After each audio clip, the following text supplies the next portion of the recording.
নমস্কার, অ্যাস্ট্রোলজার অপর্ণা দত্ত বলছি। মান্থলি রাশিফলে আজকে লিও নিয়ে আলোচনা আমার। দেখুন, ফলের সিরিজে আজকে হচ্ছে কন্যা রাশি নিয়ে আলোচনা করব। দেখুন, কন্যা রাশি বা কন্যা লগ্ন বোথ দুটো ক্ষেত্রেই প্রযোজ্য।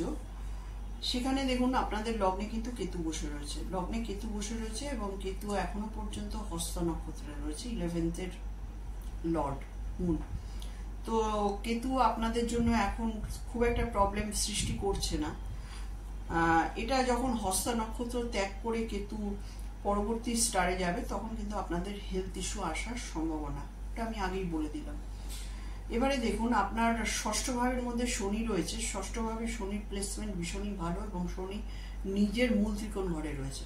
সুতরাং আপনাদেরকে কিন্তু নতুন করে কর্ম জেনারেশনের জন্য এই মাস কেন, আগামী আরো 1 বছর কিন্তু খুব ভালো সময় আপনারা পাবেন, আগামী 13 মাস। হ্যাঁ, তো এটাকে কাজে লাগান।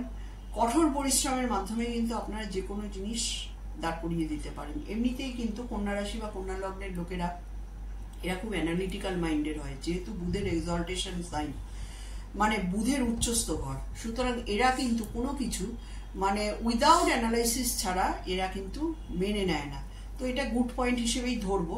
সুতরাং আপনি যদি আপনার অ্যানালিটিক্যাল যে এবিলিটি তার সঙ্গে যদি আপনি আপনার কর্মের জায়গাটাকে পাঞ্চ করেন, তাহলে কিন্তু বড়সড় অনেক কিছু আপনি করতে পারবেন আগামী 13 মাসের মধ্যে। এবারে দেখুন, সপ্তম ভাবে মার্কারি, রাহু এবং মার্স, ভেনাস। ঠিক আছে, এতগুলো প্ল্যানেট। মার্কারি রাহু মানে হচ্ছে বুধ, রাহু, মঙ্গল এবং শুক্র।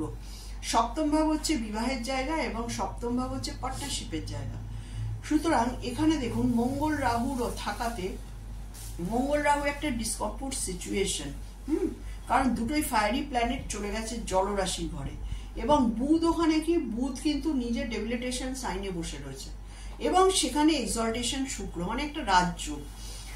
যখন কোনো রাশির ঘরে একটা ডেবিলিটেশন এবং একটা এক্সল্টেশন প্ল্যানেট এক জায়গায় হয়, মানে কারোর ধরুন ডেবিলিটেশন পয়েন্টে গিয়ে কোনো সেই হাউসের যে এক্সল্টেশন প্ল্যানেট আছে দুটোর যখন একসঙ্গে মেলবন্ধন হয় তখন সেটাকে বলা হয় রাজ্য, বিপরীত রাজ্য।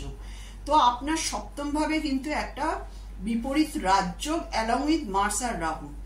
তো মার্স হচ্ছে আপনার অষ্টমের লর্ড, মার্স হচ্ছে তৃতীয় লর্ড। তো তৃতীয় এবং অষ্টম ভাবের যদি পজিটিভিটিকে আপনারা ক্লিক করতে পারেন তাহলে কিন্তু এই সময়টা আপনার দুর্দান্ত। অষ্টম ভাবটা কি? অষ্টম ভাব রিসার্চ, অষ্টম ভাব কি? Medical field. যারা ডাক্তার আছেন, যারা ডাক্তারি ফিল্ডে রিসার্চ করছেন, তাদের কিন্তু এই মাসে থিসিস জমা পড়লে আপনারা খুব ভালো কিন্তু রেজাল্ট পাবেন। হ্যাঁ, এটা আমার প্রেডিকশন। এবং দেখুন, অষ্টম ভাব হচ্ছে যে কোনো টাইপের রিসার্চ।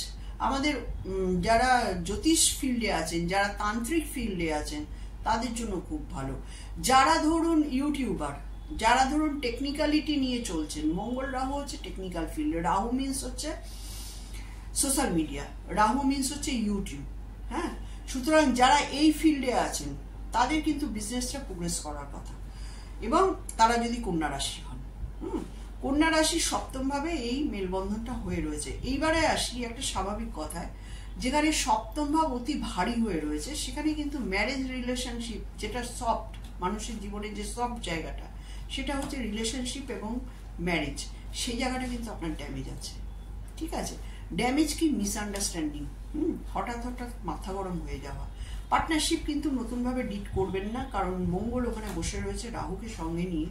সুতরাং এই মে মাস থেকে জুন মাসের 15 তারিখ পর্যন্ত কিন্তু আপনারা কোনো পার্টনারশিপ ডিটে যাবেন না, এবং আপনাদের ম্যারেজ লাইফটাকে আপনারা খুব সুন্দর সন্তর্পণে কিন্তু আপনারা সেটাকে রক্ষণাবেক্ষণ করুন, এটা আমার সাজেশন। না হলে কিন্তু অনেক ডিভোর্স কেস কিন্তু এই মাসেই ফাইল হবে, কারণ খুব সাংঘাতিক অবস্থা হয়ে রয়েছে। যদি ওটাকে হার্ডলি মেনটেন করতে পারেন তাহলে কিন্তু এ যাত্রায় আপনারা বেঁচে যাবেন, কারণ এই রকম সিচুয়েশন অনেক বছর বাদে বাদে আসে। তো এটা আমার সাবধানবাণী রইল আপনাদের জন্য। অষ্টম ভাবে রাহু শরীরের ভেতরে ইমিউন সিস্টেমটাকে ডাউন করবে, বাট রাহু কিন্তু তার এক্সল্টেশন সাইনে আছে। সুতরাং এই জায়গায় না একটু ক্রস হবে, কারণ রাহু 12th লর্ড হয়ে অষ্টমে, এটা এগেইন বিপরীত রাজ্য। সুতরাং আপনার কিন্তু নেম ফেম রেপুটেশনের জায়গা আমি বলবো না কমে যাবে, কারণ এটা 12th লর্ড 8th হাউসে বসে আছে। আর রবি অষ্টম ভাবে, মানে যদিও বলা হয় রবির মরানা কারানা স্থান, হ্যাঁ, তো এক্ষেত্রে কোন জায়গাটা অ্যাফ্লিক্টেড হবে? এক্ষেত্রে আপনার ফাদারের শরীর স্বাস্থ্যের জায়গাটা অ্যাফ্লিক্টেড হবে, তাকে নিয়ে আপনার চিন্তা বাড়বে। সুতরাং আপনি কিন্তু বি কেয়ারফুল।